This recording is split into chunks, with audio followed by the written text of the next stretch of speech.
Pulliam, Reverend Ginger Brandt. I think you know the crew here. So we're excited to be with you. We've got a few things, a lot of things coming up through the season of Lent, Holy Week, Easter, and beyond. Although I don't think we really want to go beyond. We're not going beyond. So, yeah. Well, let's see. So let me start with the Caring Connection piece. So, which is immediate.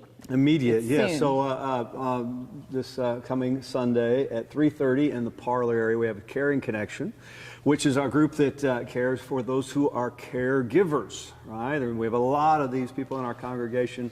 Nancy Grant has a great ministry where they get you all together. And Jennifer Wills, one of our own, is going to be speaking, who has some great expertise. I can't remember do you remember the specific? It's about what they're trying to say, in essence. Yes. Dementia patients who can't maybe get the words out in a way you remember or recognize, but whose actions and words you could understand better if you had some professional tips. So it'll be a great group to attend, and Jennifer will be awesome. And so that's at 3:30 this Sunday. That would be March 8th. So, right.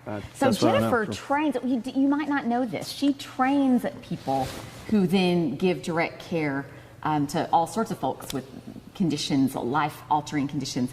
You just maybe didn't know how special and unique her body of expertise is. And now we get to call on her to come and talk to us. And she's doing it willingly, eagerly, I think. And it's pretty cool. It's pretty cool that we have within our congregation that kind of knowledge. And so even if maybe you're not the one who's at home on the job with it all the time, or like myself with aging parents a ways away, I'm sure there's still much to learn. So. Right, helpful information, right. Tell us about the sermon series. What would you like to tell us about that? Well, so the words of the sermon, the title of the sermon series for Lent came from Reverend Ron Bird, whom we love, and he suggested that we go with things we wish Jesus didn't say. And I love it because I'm all about, bring me something controversial or something that seems like maybe it's going nowhere good and let me find the good news in there. I love the challenge. I'm all about this kind of sermon series. Let's see. We actually preached on the same. So how'd you do Sunday? I did fine. How'd you do? It was the one about if your hand or your foot causes you to sin, cut it off, throw it away. Yeah. See, that's challenging, right? It was hard to put a smile on that one, which is not necessarily the job, right? I mean, we don't have to put a smile on it. But anyway, I'd say mine was a little bizarre, but people were nice. People were nice. They said they'd come back. I promised them it wouldn't be about amputations and stuff like that next week. We're not going to do that every week in the sermon. So the interesting difference is I spend more time on these up front, just thinking, how do I frame it up? And then the sermon piece tends to go, the writing piece goes faster. I just have to spend more time in meditation, I guess I would say. I have to sit on it longer before I can get started with the writing. Because they're really challenging to us too, and I think what we're willing to say out loud is a lot of times following the teachings of Jesus is not simple or easy. So you should know, and we should admit it, and it's decent material for us to talk about in this season of following Jesus's path to the cross. So I use that Bob Goff quote that he did at the Path fundraiser luncheon, whenever that fundraiser was. But he said, "I've given up on making faith easy. I'm trying to make it simple." Yeah. And so I think we're in there. We're in there somewhere. I'm doing the debts and debtor out of the Lord's Prayer. Forgive us our debts as we forgive our debtors. That's for me this Sunday. I wish you wouldn't have said that, or at least not in that way. So I'm digging around on Jesus. that. We'll find a way. I love the Bob Goff quote and how many times he said creepy people that night. Yeah. How he really focused in on you have to love the creepy people and, get closer to making faith simple is love everybody, especially the creepy people, I think was the whole quote. So, Ginger doesn't want to give away where she's going with her sermon, so we won't. She's not sure yet. Yeah. Okay, we're not going there, but Ron's going to be a big help. Where he's going to be pinch hitting in here. Ron is actually. I'm writing a sermon, but it's for week after this. For the 15th. I'm trying to get ahead. Ron is preaching in Contemporary on the 8th, and he's preaching on Be Perfect. And that's all I can say about that. Spoiler alert. He'll nail it. It'll be great. So that will take us all the way. That sermon series will take us all the way through Palm Sunday, which is April 5th. On Easter Sunday, we'll be ready to blow that out. And okay, so that pretty well takes care of the sermon series. Right. I think I'm going to go with an easier thing Jesus said on Easter Sunday. Yeah, and or words people said about Jesus. I offered maybe next year we could do things we wish Jesus would have said. Oh. Which, yeah. Like. I had some clever quotes, but they're not coming to me right now. Remember the Sabbath by sleeping in would be a good one. That would, yeah, if only. Take up your cross and let someone else carry it. That'd be a good one, too. So, all right, I'm done with that. What else would you like to talk about? Okay. You want to do any of the Lent pieces or the Holy Week stuff? There are some things bubbling up, church family, for Lent. Rob Mason and I are cooking this scheme that kind of grew organically out of the fact that we happen to be organizing baptism class together. Baptism class around these parts are for older elementary and younger youth-age children, maybe 3rd to 8th grade is the pocket of time. It's all kind of by ask and parent involvement. We just cast out to all our families, we're going to do this class. We're going to talk about some big church ideas. There is no obligation and there's no there's no tit for tat here. It's not all black and white that you pitch into this class, appear a number of times, and then magically you get baptized and you know everything. It's more like just an opportunity to toss around these ideas in a bigger way than we get to usually with our children, and to just acknowledge that they're growing enough that they can talk to us back in big ways, and they can process for us some things they've been learning about church. So they're doing marvelously, these 5 young people that we have. We're having great conversations every other Wednesday night. And since we were laying out for them what the curriculum is, it just occurred to us, well, maybe the whole church wants to talk about some of these words too.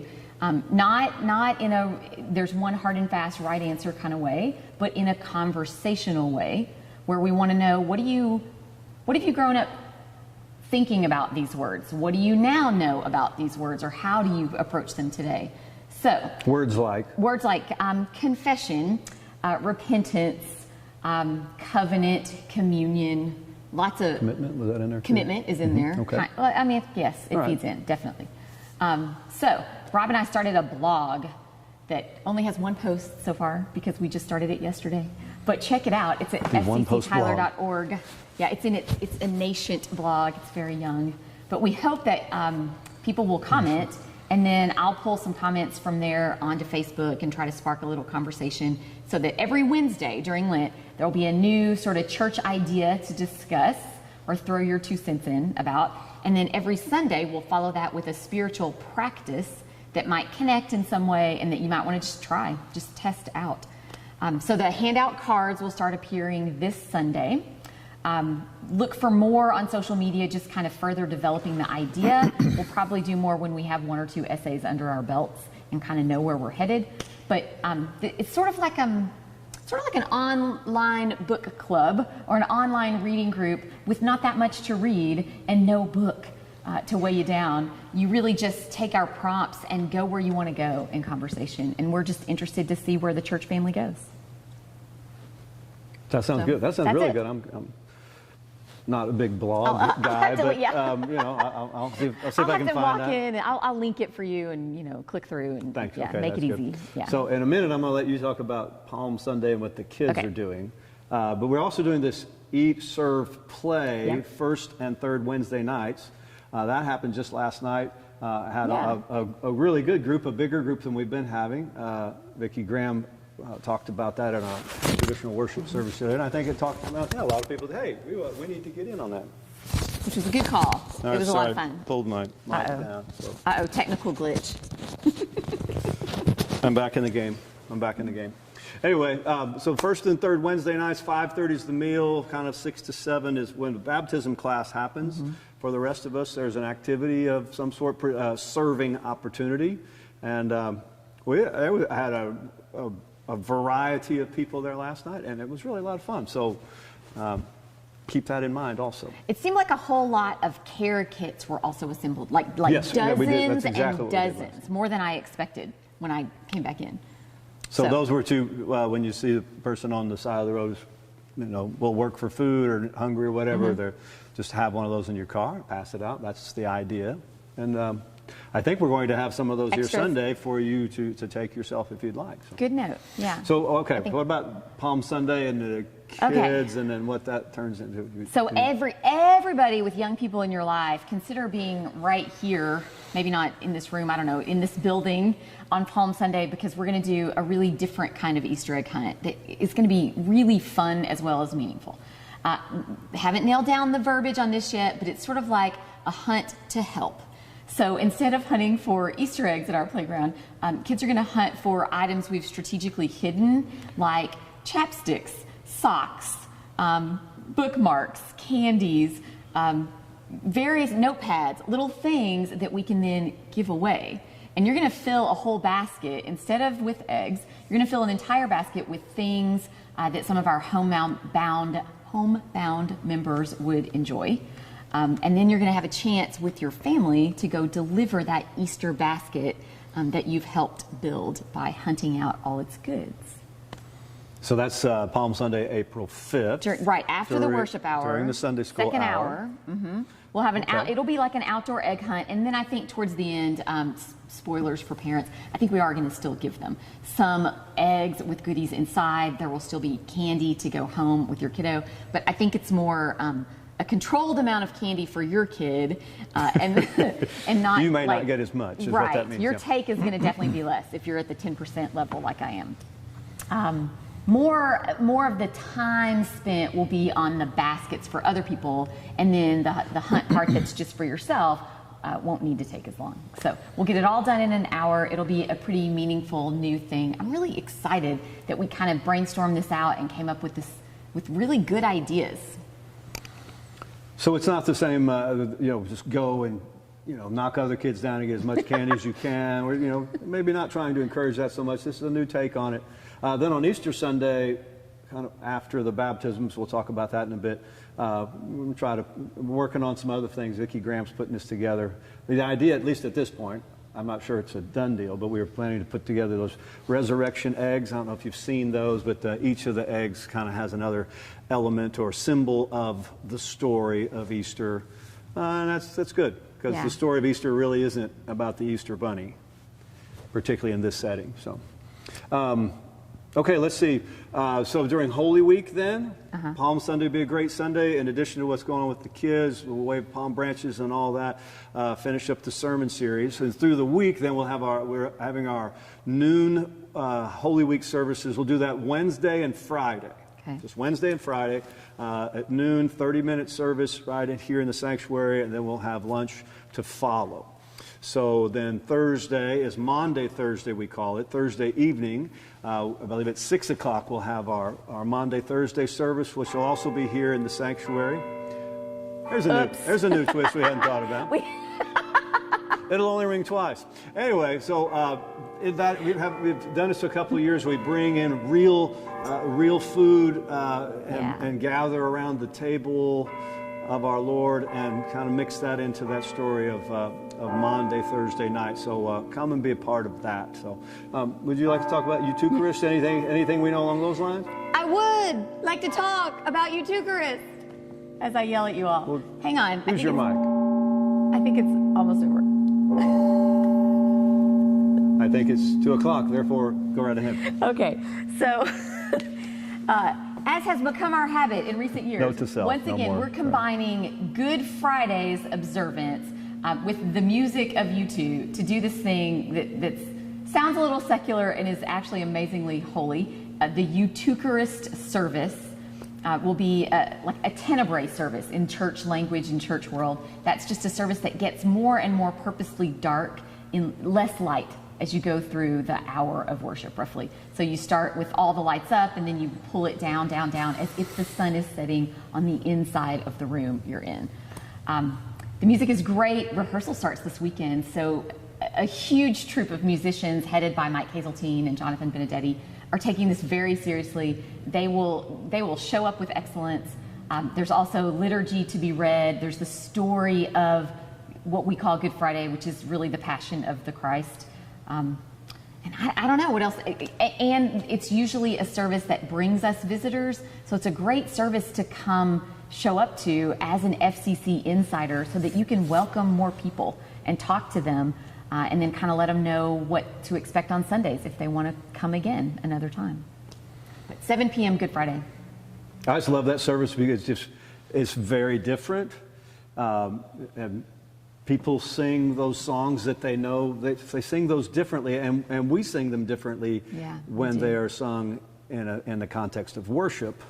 So it's a powerful thing. If you've never experienced anything like that, and you like that kind of music especially, then come check that out. It'd be good. We also spend a lot of time on the visuals there. So it's this combination of the words that we pull straight from the Bible, the lyrics that we sing, the images that you see on screen, all the words that we project so that they really kind of sink in.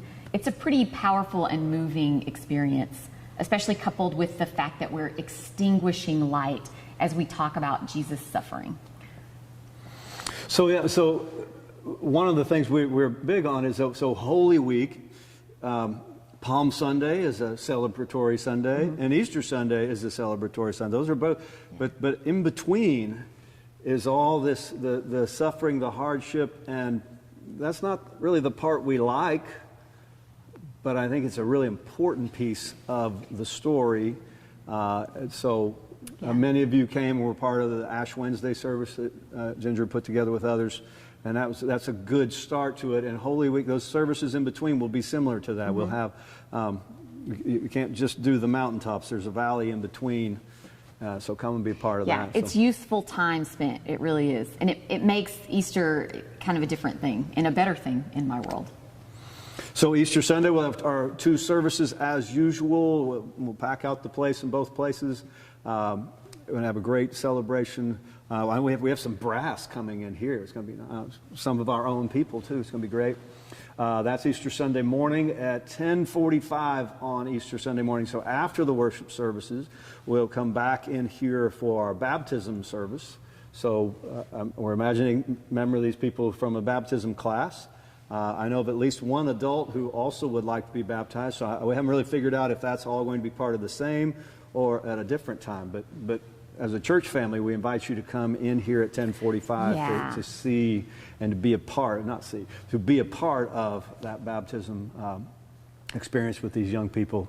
Is always very special for them, for their families, and for us as a church family. So that's going to make Easter extra special.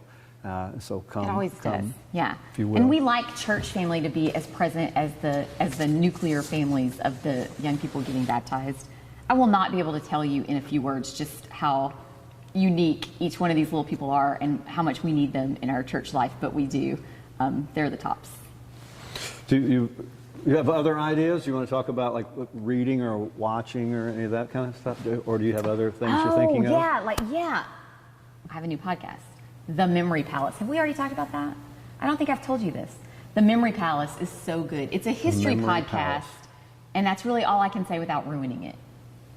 Oh, so that's it. Okay. Yeah. I found it from the guys at Radiolab, Radiolab, another really good podcast. They were jealous of just how good and well done this other show is, so they brought the writer and the host of the other podcast onto their podcast just to expose him to the wider world / haze him for being really good at his job. Okay.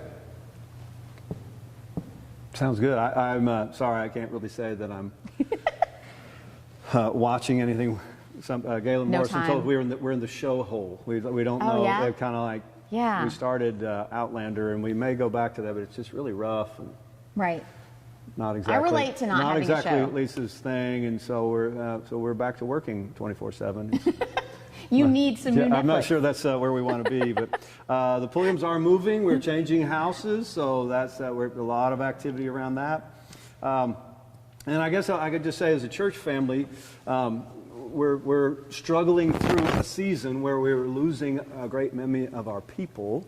So we'll have another service here on Saturday, and I guess one of the things I'm learning through this, in addition to the hardship and trying to reach out and love on these people in their grief, is that we and our church family take this very seriously, this celebration of people's lives. We take this very seriously. We want so much to do that well. So from the reception and the food and the punch to the setup and the doors being unlocked, just everything about it, and the service, of course, and the music. I find myself when I work with new people, I don't think they always know how hard we're going to work at it. This is not going to be just something I'm going to read the same notes I've read for the last 10 years. But it's important. But we are blessed to be part of a church family that takes this very seriously, and the follow-up and the love and the care for amongst our church family. It's really special. It is. It's emotionally draining in the best possible way, because what higher work is there for us on any given Tuesday, right? I'm out of topics personally. You're done. We've checked in. Was that? I think he's given us the high sign that we're all fine. That wasn't. We needed. Yeah. We don't need more. We don't need 20 more minutes. This would mean stretch. We didn't get that one, right? Okay, got it. I'm not into it. I don't understand blog language. Did you want to repeat the stuff that may have gotten drowned out by the bells? Well, I would if I knew what that was. I got it. I spoke right into my mic. It's great that way. All right, blessings, everybody. Thank you for being with us. We'll do it again next month, and join in. Thanks for being part of the family, and spread the word, and have some others come and join us.